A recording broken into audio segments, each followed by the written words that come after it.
नमस्कार। कहानियाँ नानी जी की में आप सभी का स्वागत है।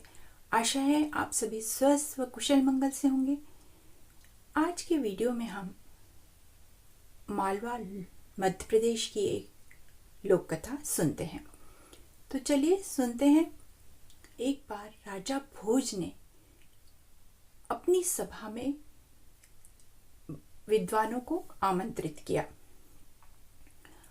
विभिन्न क्षेत्रों से अलग अलग विद्वान अलग अलग वेशभूषा में पधारे और जो है सभी विद्वान जो है अच्छे से सुसज्जित होकर और अलग अलग तरह की वेशभूषा में सभा में आए और अपने अपने आसन पर विराजमान हो गए।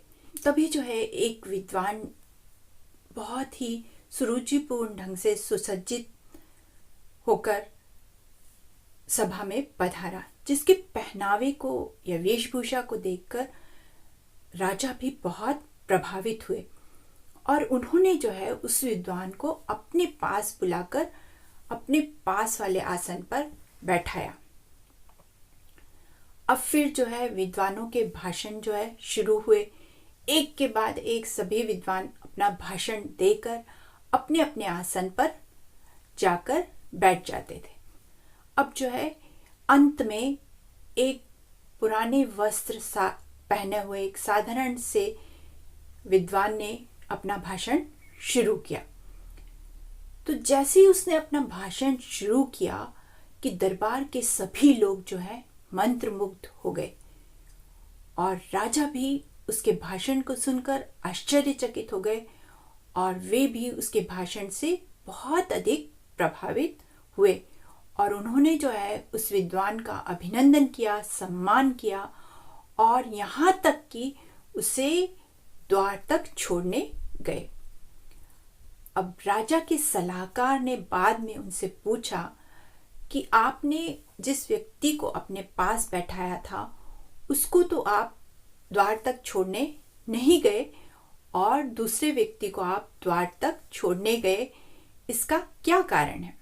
तब राजा ने कहा कि किसी का विद्वान होना उसके मस्तक पर लिखा हुआ नहीं होता कि जिसे पढ़कर उसकी विद्वता या उसके विद्वान होने का अनुमान लगाया जा सके।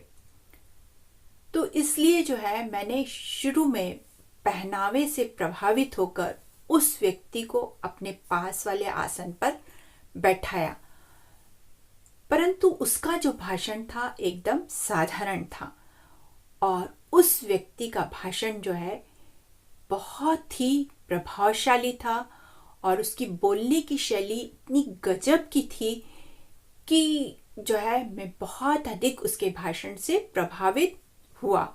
इसलिए मैंने उसका अभिनंदन किया और उसे मैं द्वार तक छोड़ने गया।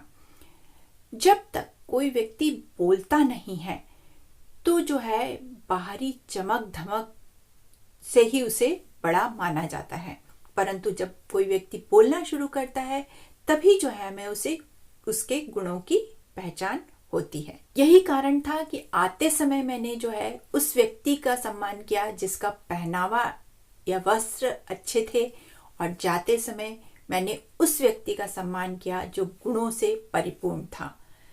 तभी सभा के सभी लोग कहने लगे, आते वस्त्र जाते गुण।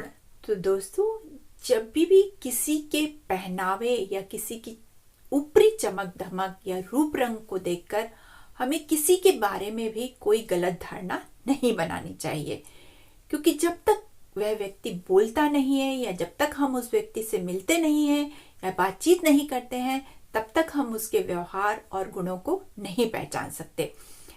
तो किसी व्यक्ति की बाहरी चमक दमक को देखकर उसके बारे में कोई गलत धारणा कभी नहीं बनानी चाहिए। धन्यवाद। यही थी आज की कहानी, आते वस्त्र जाते गुण। फिर मिलूंगी एक नई कहानी के साथ। तब तक के लिए जय भारत, स्वदेशी अपनाएं। Bye bye.